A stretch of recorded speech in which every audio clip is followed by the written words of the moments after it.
आज के वीडियो में कवर करने जा रहा हूँ ओलची की स्क्रिप्ट, राष्ट्रीय पर्यटन स्थल, nuclear power plant on the moon, exercise desert cyclone, इन सभी के टॉपिक के बारे में और एमसीक्यू आप लोग जान पाएंगे इस वीडियो में।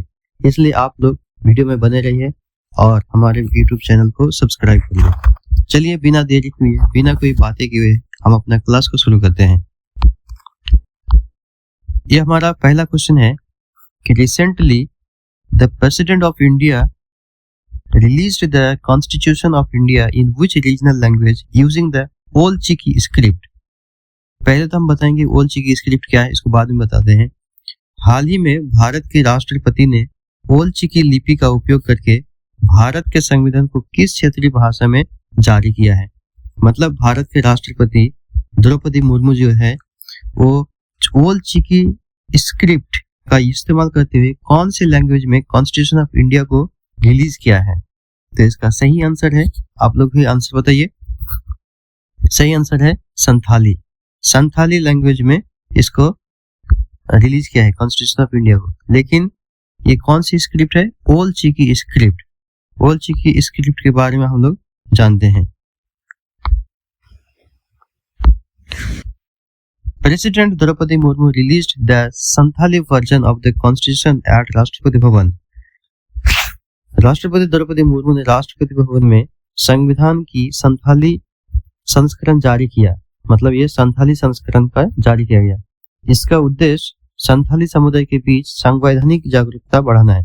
इसका मेन एम्स क्या है कि लिंग्विस्टिक डाइवर्सिटी को प्रमोट करना है संथालियों के बीच में। कॉन्स्टिट्यूशन का जो गैप है संविधान कॉन्स्टिट्यूशन के बारे में जानने के लिए ये बहुत ही अच्छा सोर्स है। अच्छा, ओलचिकी स्क्रिप्ट के बारे में जान लेते हैं। The Ol Chiki script was created by Pandit Raghunath Murmu. Ol Chiki script को किसने शुरू किया था? तो पंडित रघुनाथ मुर्मू ने शुरू किया था। अच्छा, संथाली भी एक ऑफिशियल लैंग्वेज है। टोटल 22 ऑफिशियल लैंग्वेज है हमारे कॉन्स्टिट्यूशन ऑफ इंडिया के इंडिया में। तो 8th शेड्यूल में लिखा गया है। तो 8th शेड्यूल में संथाली भी एक ऑफिशियल लैंग्वेज है। लेकिन इसको कब जोड़ा गया था? 92nd अमेंडमेंट एक्ट 2003 में। ओके, ओलचिकी लिपि का आविष्कार 1925 में पंडित रघुनाथ मुर्मू ने किया था। संथाली भाषा को 92वें संशोधन अधिनियम 2003 के माध्यम से संविधान की 8वीं अनुसूची में जोड़ा गया था। 8वीं अनुसूची में बाकी लैंग्वेज भी मौजूद है। नेक्स्ट क्वेश्चन है, on 27 December 2025 which athlete was honored with the प्रधानमंत्री राष्ट्रीय बाल पुरस्कार PMRBP for exceptional achievements in sports। 27 दिसंबर 2025 को खेल के क्षेत्र में असाधारण उपलब्धियों के लिए किसे प्रधानमंत्री राष्ट्रीय बाल पुरस्कार से सम्मानित किया गया है? तो इसे किसे सम्मानित किया गया है? तो वैभव सूर्यवंशी को। वैभव सूर्यवंशी बिहार के हैं, बहुत ही यंगेस्ट क्रिकेटर है, सिर्फ 14 साल के हैं। इसी को प्रधानमंत्री राष्ट्रीय बाल पुरस्कार में जो 20 बच्चों को दिया गया था उनमें से एक ये भी है, क्रिकेट से जुड़ा हुआ है। 14-year-old cricket prodigy Vaibhav Suryavanshi Bihar was among the 20 children awarded by the president at विज्ञान भवन। ये वितरण पुरस्कार वितरण कहाँ पे हुआ था? विज्ञान भवन में। For his record breaking performance in domestic cricket. Okay, 14 वर्षीय क्रिकेट खिलाड़ी वैभव सूर्यवंशी को राष्ट्रपति द्वारा विज्ञान भवन में सम्मानित किया गया। वे हाल ही में आईपीएल नीलामी में सबसे कम उम्र के खिलाड़ी के रूप में चर्चा में रहे थे। ओके, अच्छा, PMRBP जो है 6 कैटेगरी में दिया जाता है। ब्रेवरी मतलब वीरता, आर्ट कला, आर्ट एंड कल्चर कला और संस्कृति, इन्वायरमेंट जो पर्यावरण है, इनोवेशन नवाचार, साइंस एंड टेक्नोलॉजी मतलब विज्ञान और प्रौद्योगिकी, एंड सोशल सर्विस मतलब जो सामाजिक सेवा है। इन 6 क्षेत्र में यह पुरस्कार दिया जाता है। तो आप इसको याद रखेंगे कि कितने क्षेत्रों में दिया जाता है? 6 क्षेत्रों में। नेक्स्ट क्वेश्चन है, द राष्ट्रीय पर्यटन स्थल recently inaugurated by the prime minister is located in which city. कहते प्रधानमंत्री द्वारा हाल ही में उद्घाटन किया गया राष्ट्रीय पर्यटन स्थल किस शहर में स्थित है? ये न्यूज पहले भी आया था और मैंने ही करंट अफेयर्स में कवर भी किया था और फिर इसमें आया है, तो बहुत ही इंपॉर्टेंट क्वेश्चन बन जाता है, क्योंकि 25 दिसंबर को गुड गवर्नेंस डे मनाया गया। गुड गवर्नेंस डे मनाया जाता है किसके याद में? अटल बिहारी वाजपेयी जी के जन्मदिन के बर्थ एनिवर्सरी के याद में गुड गवर्नेंस डे मनाया जाता है हर एक साल 25 दिसंबर को। ओके, तो इसका सही आंसर है क्या? लखनऊ में। लखनऊ में राष्ट्रीय प्रेरणा स्थल का उद्घाटन किया है नरेंद्र मोदी ने। Build 165 acres along the Gomti river. अच्छा, ये जो राष्ट्रीय पर्यटन स्थल बना है ये कौन सी नदी के किनारे है? गोमती रिवर के किनारे है। It is a national memorial dedicated to former PM Atal Bihari Vajpayee. ये नेशनल एक मेमोरियल बना है अटल बिहारी वाजपेयी को डेडिकेट है। इसमें लोटस शेप्ड म्यूजियम भी है। Atal Bihari Vajpayee was the first non Congress PM to complete a full term. Atal Bihari Vajpayee पहला नॉन कांग्रेस पीएम था जिसने 5 साल अपना टर्म पूरा किया था प्रधानमंत्री के पद पर। He was awarded the Bharat Ratna in 2015। उसे भारत रत्न भी दिया गया था 2015 में। इसका भी आप देख लीजिए। गोमती नदी के किनारे 65 एकड़ में बना यह स्मारक पूर्व पीएम अटल बिहारी वाजपेयी के जीवन और विचारों को समर्पित है।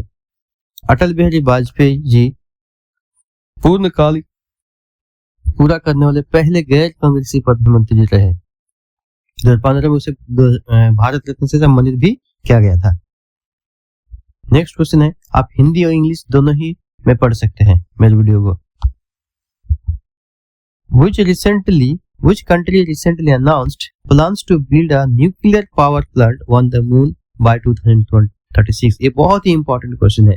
हाल ही में किस देश ने 2036 तक चंद्रमा पर परमाणु ऊर्जा संयंत्र बनाने की योजना की घोषणा की है? कि मतलब 2036 तक चंद्रमा पर न्यूक्लियर पावर प्लांट लगाया जाएगा, ऐसा अनाउंसमेंट किया है। किसने किया है? इसका सही आंसर है रसिया। रूस ने ये अनाउंस किया है कि 2036 तक मून पे न्यूक्लियर पावर प्लांट लगाएंगे। चलिए, ये देखना बहुत ही हम लोग के लिए बहुत ही खुशी की बात हुई अगर हम लोग इतना दिन तक रहते हैं तो। नेक्स्ट क्वेश्चन है, अच्छा इसी का बैकग्राउंड थोड़ा जान लेते हैं। रसिया का जो सैटेलाइट है उसका नाम क्या है? Roscosmos. And China are collaborating to install a nuclear energy unit on the lunar surface to support future moon bases. इसका जो रसिया का सैटेलाइट का नाम है रोसकोस्मोस और चाइना ने ये कोलैबोरेट किया है। रोसकोस्मोस ने भविष्य के चंद्र मिशनों को ऊर्जा प्रदान करने के लिए चंद्रमा की सतह पर परमाणु इकाई स्थापित करने की घोषणा की है। Okay, Russia space agency is called Roscosmos. Russia का स्पेस एजेंसी क्या है? रोसकोस्मोस। अच्छा सॉरी, मैंने इसको सैटेलाइट बताया था, एक स्पेस एजेंसी है। The first artificial satellite Sputnik 1 was launched by the Soviet Union in 1957. दुनिया का पहला उपग्रह मतलब मानव निर्मित उपग्रह आर्टिफिशियल सैटेलाइट स्पुतनिक 1 को USSR, तब पहले सोवियत यूनियन ही नाम था, 1957 में लॉन्च किया गया था। इसको आप याद रखिए कि दुनिया का पहला आर्टिफिशियल सैटेलाइट का नाम क्या है? स्पुतनिक 1। मैं सिर्फ आपको करंट अफेयर्स की छोटी छोटी क्वेश्चन नहीं बताता है, इसके पीछे जो भी स्टैटिक जीके है मैं भी वो बताता चलता हूँ। India's largest circular stone labyrinth was recently discovered in which state? ये भी क्वेश्चन रिपीटेड हुआ है क्योंकि ये भी थोड़ा न्यूज पहले 2 दिन शायद पहले था और फिर आया है। इसका मतलब क्वेश्चन बहुत ही फेवरेट हो जाएगा, ये क्वेश्चन पूछ सकता है। हाल ही में भारत का सबसे बड़ा गोलाकार पत्थर का चक्रव्यूह मतलब भूल भुलैया किस राज्य में खोजा गया है? तो अच्छा, ये इसका थोड़ा मैं आपको बैकग्राउंड बताता हूँ। ये सातवाहन वंश से जुड़ा हुआ है। किससे जुड़ा हुआ है? सातवाहन वंश से जुड़ा है। अगर आपकी हिस्ट्री बहुत अच्छी है, एंशिएंट हिस्ट्री, तो इसमें आप बताएंगे कि सातवाहना कहाँ पे राज करते थे। तो सातवाहना के लोग महाराष्ट्र की तरफ, यहाँ पे पश्चिम की तरफ राज करते थे, इसलिए सातवाहना का आंसर, इसका आंसर कहाँ पे होगा? महाराष्ट्र में। और ये कौन सी एरा से जुड़ा हुआ है? ये सातवाहन एरा से जुड़ा हुआ है। यहाँ पे दिया भी है, this megalithic structure was discovered in Solapur district Maharashtra के सोलापुर डिस्ट्रिक्ट में इस मेगालिथिक स्ट्रक्चर को खोजा गया था। Such structures are often associated with prehistoric rituals for astronomical observations. Okay, megaliths are large stone structures used to mark burial sites or commemorative areas in prehistoric times. Megaliths क्या होता था कि बड़े पत्थर होते हैं जिनका उपयोग करके प्रागैतिहासिक काल में, मतलब प्रीहिस्टोरिक काल में कब्रों या स्मारकों को बनाने में उपयोग में किया जाता है या फिर चिन्हित किया जाता है। यह प्रागैतिहासिक मेगालिथिक संरचना महाराष्ट्र के सोलापुर जिले में खोजी गई है। महापाषाण मतलब मेगालिथ्स वे बड़े पत्थर होते हैं जिनका उपयोग प्रागैतिहासिक काल में कब्रों या स्मारकों को चिन्हित करने के लिए किया जाता था कि अगर कोई कब्र है या फिर स्मारक है उसको अगर चिन्हित करना है तो मेगालिथ्स का इस्तेमाल करता था। मतलब ये बहुत ही बड़ा पत्थर होता है। Next question, which Indian state recently launched the chief minister's startup logistic scheme to reduce transportation costs for MSME? हाल ही में किस भारतीय राज्य ने एमएसएमई के लिए परिवहन लागत कम करने के हेतु मुख्यमंत्री स्टार्टअप लॉजिस्टिक्स योजना शुरू की है? इसमें आप बताएंगे कि एमएसएमई का फुल नेम क्या होता है, एमएसएमई का फुल नेम क्या होता है और एमएसएमई क्या होता है। इसका आप आंसर कमेंट बॉक्स में जरूर दीजिएगा। तो इसका सही आंसर है कि chief minister startup logistic scheme को लागू करने वाला, लॉन्च करने वाला उड़ीसा है। कौन सी स्टेट है? उड़ीसा है। The Odisha government introduced this scheme to provide subsidies on freight and logistics for small business to make them globally competitive. Odisha सरकार ने छोटे व्यवसायों को वैश्विक स्तर पर प्रतिस्पर्धी बनाने के लिए माल ढुलाई पर सब्सिडी देने हेतु यह योजना शुरू किया है कि जो माल ढुलाई पर जो खर्चा होता है उस खर्चे के ऊपर सरकार भी सब्सिडी देगा। फ्रेट के ऊपर, किसके ऊपर? फ्रेट एंड लॉजिस्टिक के ऊपर स्मॉल बिजनेस के लिए। ओडिशा का पारादीप बंदरगाह भारत के पूर्वी तट पर स्थित प्रमुख बंदरगाह में से ये जो बंदरगाह का नाम है क्या? पारादीप पोर्ट। इसको आप याद रखेंगे। ओडिशा के बहुत ही इंपॉर्टेंट पोर्ट है पारादीप। और सिर्फ ओडिशा का नहीं है बल्कि ईस्टर्न जो घाट है उसी के, ईस्टर्न जो कोस्ट है उसी का इंपॉर्टेंट ये पोर्ट है। Next, the exercise desert cyclone 2025, a joint military drill between India and which country concluded recently? Bharat और किस देश के बीच संयुक्त सैन्य अभ्यास डेजर्ट साइक्लोन 2025 हाल ही में संपन्न हुआ? मतलब इंडिया और कौन सी कंट्री के बीच में एक्सरसाइज डेजर्ट साइक्लोन 2025 का जॉइंट मिलिट्री ड्रिल हुआ? तो इसका आप थोड़ा तुक्का लगा सकते हैं, तुक्का नहीं आइडिया लगा सकते हैं। जब भी डेजर्ट की बात आएगी तो ज्यादातर सऊदी कंट्री, अरब कंट्री ही होगा, लेकिन इसमें ऑप्शन सारा अरब कंट्री ही है। और ये डेजर्ट साइक्लोन एक्सरसाइज पहले से चला रहा है। किसका है ये? यूएई का है, यूएई का है। Okay, this exercise focused on enhancing interoperability in desert warfare and counter terrorism operations. इस अभ्यास का उद्देश्य रेगिस्तानी युद्ध और आतंकवाद विरोधी अभियानों में आपसी तालमेल को बढ़ाना था। कि इसका मेन मकसद क्या है कि जो उद्देश्य रेगिस्तानी युद्ध और आतंकवाद विरोधी है इसके बीच में आपस में तालमेल बहुत ही अच्छी तरह से बैठे। यूएई की कैपिटल क्या है? अबू धाबी है, आप लोग को पता है। इंडिया और यूएई के कौन से एक ये होता है ट्रेड होता है, सेपा कहते हैं। क्या कहते हैं? सेपा। इसको आप याद रखेंगे। इंडिया और यूएई के बीच में जो ट्रेड होता है उस ट्रेड का नाम क्या है?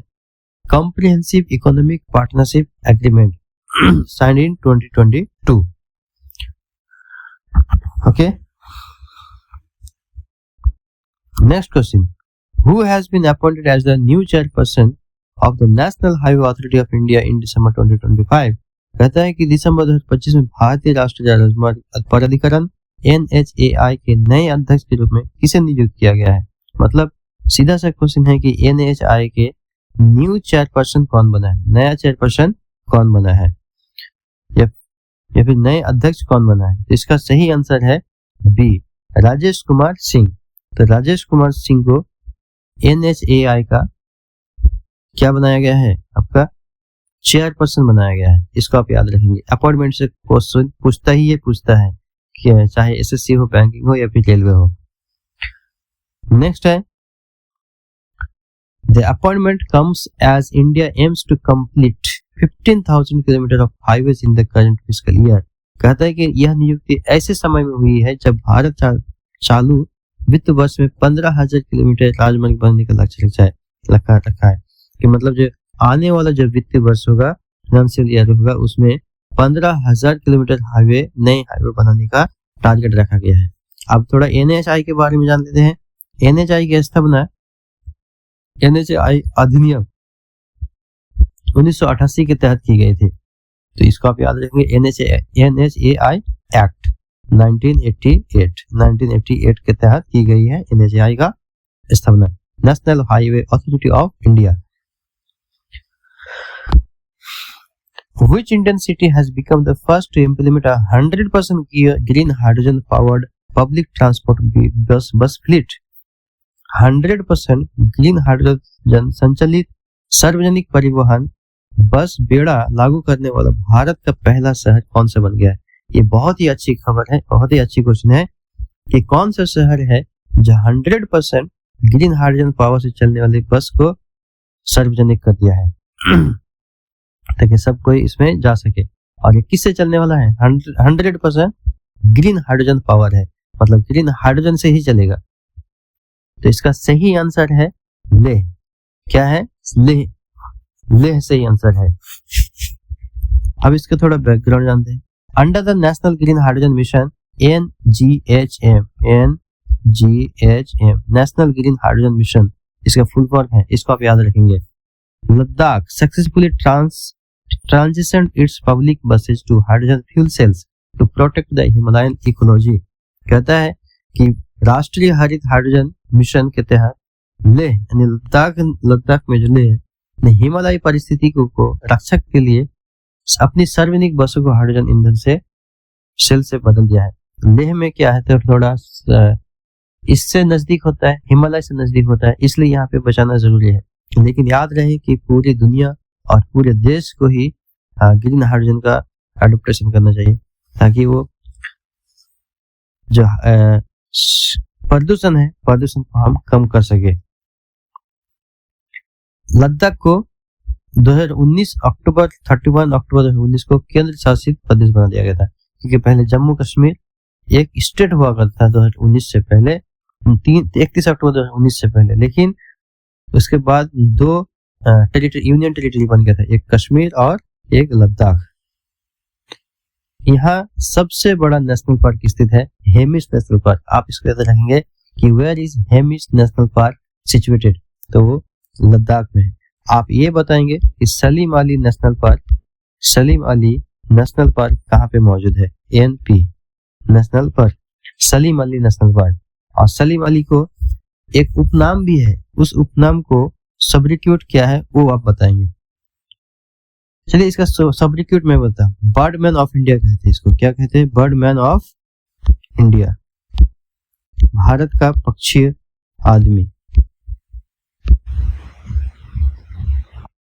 अब इसके कहाँ पे नेशनल पार्क है? सलीम अली नेशनल पार्क, उस जगह का नाम लिखेंगे आप। नेक्स्ट क्वेश्चन है और लास्ट क्वेश्चन है आज का। Recently the Konyak tribe celebrated the Aoling festival. This tribe primary belongs to which state? कहते हैं हाल ही में कोनियक जनजाति ने आओलियांग महोत्सव, आओलियांग यहाँ पे आओलियांग महोत्सव, या जो भी प्रोनाउंसिएशन है वहां का, इसको प्रोनाउंसिएशन जो भी प्रोनाउंसिएशन हो। यह जनजाति मुख्य रूप से किस राज्य से संबंधित है? ये जो जनजाति है ये किस राज्य से संबंधित है? इसका आंसर है क्या? नागालैंड। इसका आंसर क्या है? नागालैंड से संबंधित है। तो आओलियांग फेस्टिवल कहाँ से रिलेटेड है? नागालैंड से। While the main festival is in April, main festival कहाँ पे होता है? अप्रैल में होता है। A special cultural showcase was held in December to promote rural tourism. The Konyak are known as the head hunters of Nagaland. जो कोन्यक है, ये ट्राइब है, इसको हेड हंटर्स ऑफ नागालैंड भी कहते हैं. Nagaland was formed as the 16th state of India in 1963. 1963 में 16वां राज्य बना था कौन? Nagaland.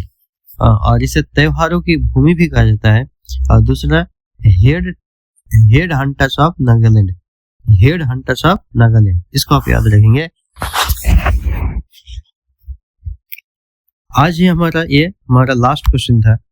Thank you so much. अगर आपको मेरे काम पसंद आता है तो मेरी वीडियो को लाइक करें, सब्सक्राइब करें और हमारे चैनल से जुड़ जाइए. मैं आप लोग को फ्री कंटेंट प्रोवाइड कराता हूँ और पीडीएफ के लिए मेरा डिस्क्रिप्शन लिंक को जरूर चेक करें.